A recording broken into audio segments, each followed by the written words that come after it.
What's going on, Broncos Country? Thank you so much for tuning into this edition of the Broncos Breakdown. Now, today's show, I will admit, is very far-fetched. It's very wacky. It's very out of the box. But it is June. Things are a bit slow. I'm going to get those comments down below. I kind of deserve them. I know it. But I thought it could be fun to just kind of sit here and talk for 10, 12 minutes about the idea of Denver being a potential candidate to land Dalvin Cook and DeAndre Hopkins as they appear to, well, at least want to be like a middle school package team in pickup basketball. So that would be quite the duo to join Denver, which leads me to this question before we get into the nitty-gritty of the show. What is your favorite Broncos duo of all time? You could basically go with Peyton Manning and insert name, and they were all great duos, right? Peyton Manning and DT, Peyton Manning and Wes Welker. Like, there were so many phenomenal duos during the Peyton Manning era. But let me know what your favorite is down in the comments section. Now, the reason why we are discussing this topic on the show is Dalvin Cook hopped on ESPN's Adam Schefter's podcast and talked about his upcoming free agency and whatnot, and about DeAndre Hopkins. And here's what he said on DeAndre Hopkins. If we end up on the same roster, that would be something epic for the NFL. Which I feel like this quote has somewhat been manipulated to Dalvin Cook wants to team up with D-Hop, and that is what he is looking for. No, he just said it would be epic if they happen to be on the same roster. It's definitely not a stipulation in his contract wherever he signs. I hate to burst some people's bubbles because I have seen on Twitter, you know who you are if you're one of those people tweeting it out. The Broncos were no doubt the Saudis of the NFL this offseason. They spent more money than anyone else, but this one is probably a little bit out of reach, right? I think this is just a little bit too unlikely for a handful of reasons, and we're going to go through those reasons. It would definitely be fun. It would be a Madden moment, no doubt about it. I don't see it happening, though. One big reason is the money. Now, the cap is fake. It's a myth, but it's also real at the same time, right? It's like Schrodinger's cat. Denver only has $9.3 million in cap space, according to Spotrac. So in order to sign Dalvin Cook and DeAndre Hopkins, you don't need to have $9 million. Like, you don't. It's not that they can't give out a $10 million contract, right? They're not in the red negative $700,000. They just can't have cap hits be higher than $9.3 million combined, which you can always manipulate the cap by adding void years on. That's adding on fake years of the contract to spread the cap hit over a longer duration, or make a large signing bonus, which lowers the cap hit. Now, there are some teams who definitely could swing Dalvin Cook and DeAndre Hopkins, because I think Cook's going to get a 1 year, $6-ish million contract, $5 to $6 million. I know he wants more. He's not getting more. And I think D-Hop gets a 1 year, $15-ish million contract. So combined, somewhere between 22 to 25 million-ish. And there are a lot of teams who have that kind of cash on hand. The Chicago Bears, the Carolina Panthers, the Dallas Cowboys, the Colts, the Cardinals. None of these teams really feel like good fits, though, right? Chicago's got a lot of wide receivers they want to see kind of play out a little bit. Carolina, they signed Miles Sanders. Dallas, they're never really in for exciting moves in the offseason, so them getting Brandon Cooks was way too much for Jerry Jones's heart to handle. The Colts, maybe, but they have Jonathan Taylor, so no. The Cardinals, they probably want to lose games, and I think, well, DeAndre Hopkins, I forgot, so that's just not going to happen either. Now, in terms of the D-Hop side of this equation, this wide receiver room is pretty set, right? I mean, DeAndre Hopkins is better than these guys. There's no one arguing otherwise, but I do believe that they want to see how Jerry Jeudy plays out, right? He finally put together the second half of 2022 season a first-round caliber run. Courtland Sutton is in limbo where he just hasn't looked the same since his ACL tear in 2020. Tim Patrick comes back from an ACL tear, and Marvin Mims was this team's first draft selection. So there is a lot of optimism in this current wide receiver room. So the only way I see DeAndre Hopkins ending up in Denver is either A, in the visiting locker room, or B, Sean Payton and George Payton decide, let's get your popcorn out and let's make some moves and let's trade one of these wide receivers away, get a pick, and then sign DeAndre Hopkins because we'd rather have a pick and D-Hop than one of our current wide receivers.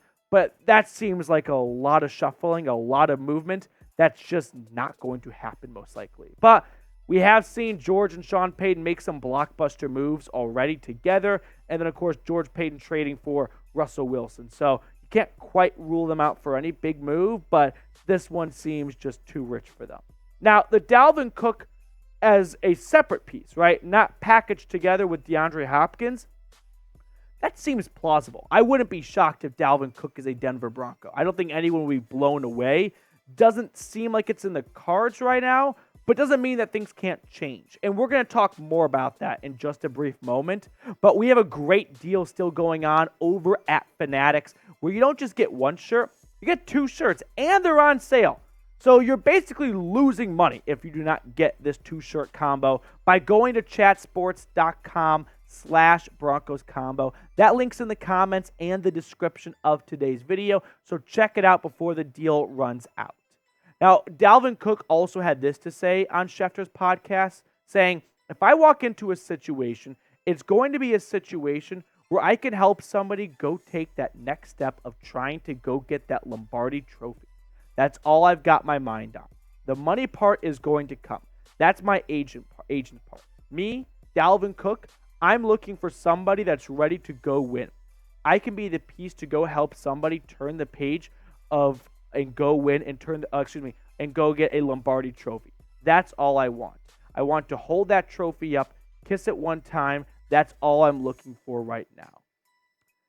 Why do I smell cap right now? I don't know if I buy that exactly. I'm sure he wants to win a Lombardi Trophy. But the whole notion of the money part, I don't care about. The agent will figure that out. I just want to go win a Super Bowl. I mean, it wasn't too long ago we got this report from Mike Florio at Pro Football Talk where Dalvin Cook reportedly wants something far closer to the $10.4 million he was due to make in Minnesota than $5 million. Like, if Dalvin Cook wants to win a Super Bowl, I would say there are a couple of obvious spots that are very likely to help him do that. Of course, the reigning champs and the Chiefs, the Bills, the Bengals, the Eagles, like the 49ers, they don't all need running backs. But if Dalvin Cook went to their doorstep and said, I'll take the vet minimum, I just want to win a Super Bowl, and I think you are the best chance to do it, well, then I'm sure he'd probably be on a roster by now. But instead, he's not, because he's probably waiting to see what other offers come in and get more money. And I'm not shaming him chasing some money. Like, there are some great running backs in the NFL, and you'd probably be surprised if you went and looked at their career earnings, because the career earnings does not really match the production on the field, but that's just the nature of the running back market in 2023. So I don't see Dalvin Cook settling for less to chase a ring. He's probably going to take the biggest offer he can get and hope that it comes from a contending team. Now, is Denver a contending team? That's open to interpretation. I'm not a big believer in a 5-win team last year being Super Bowl contenders the next year. Sean Payton is going to get this team above 500. I don't know if they're going to go on a postseason run in his first year in Denver, but the NFL is always good for some parity, so you never quite know. Now, when it comes to Denver's running back room, when training camp rolls around and the coaching staff and the medical staff and the trainers get a much better idea of when Javonte Williams is going to return, I'm guessing they will start doing some bigger homework on Cook if he's still available, right? If training camp rolls around, it's August 1st, and the medical staff and the trainers go to George and Sean Payton and say, you can expect to get Javonte Williams back week 3. Probably won't be 100% until week 4 or week 5 or something like that. Well, maybe now that they have that information, they go, now that we have all the facts, we're going to make a more informed decision on whether or not Dalvin Cook is a good fit for us. Now, when you look at Cook over the last 4 years, 4 consecutive seasons of 1,000+ yards, but you can see that average dip down. Dip, right? Going down from 5.1 in 2020 to 4.4 in 2022. I like Dalvin Cook in a committee if that's what Denver's plan is for 2023, right? To have a committee backfield. If that's the plan, then by all means, Dalvin Cook is a great addition to your committee.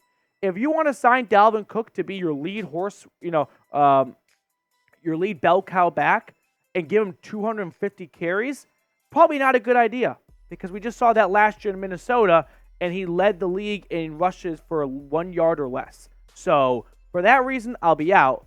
But in a committee backfield, If Javonte Williams does miss a good chunk of time, which is up in the air at the moment, Perine and Cook could be a very formidable duo until Williams returns to help this run-first offense. And believe me, Sean Payton and George Paton did not just sign Mike McGlinchey and Ben Powers to throw the ball 35, 40 times. So what do you guys think? Should the Broncos sign Dalvin Cook? I made my case clear. If it's in a committee backfield, by all means, knock yourself out. If they have aspirations to make him a bell cow back at this point in his career, I'm not interested. Now, what I am interested in is the awesome NBA draft coverage we have here at Chat Sports. The Chat Sports NBA draft coverage for last year, our live stream for both rounds, was #1 on YouTube. So if you're looking for a spot to take in the NBA draft and you don't want a future NBA MVP to have his moment missed because of a Taco Bell commercial, well, hang out with us here at Chat Sports. We'll keep you guys in the loop. Before we get on out of here, we're filming today's episode during our live show, and I want to give some shout-outs to those of you that super chatted to support the channel. Ronald Putnam asking if a trade for Josh Jacobs could include a wide receiver. To keep it short, I feel like Vegas would want to get assets over a wide receiver. I'm not saying it's impossible for an interdivision trade to happen. See TJ Hawkinson, but I definitely wouldn't bet on this one. I would give it like a negative 1% chance. Slap yourself. Very kind.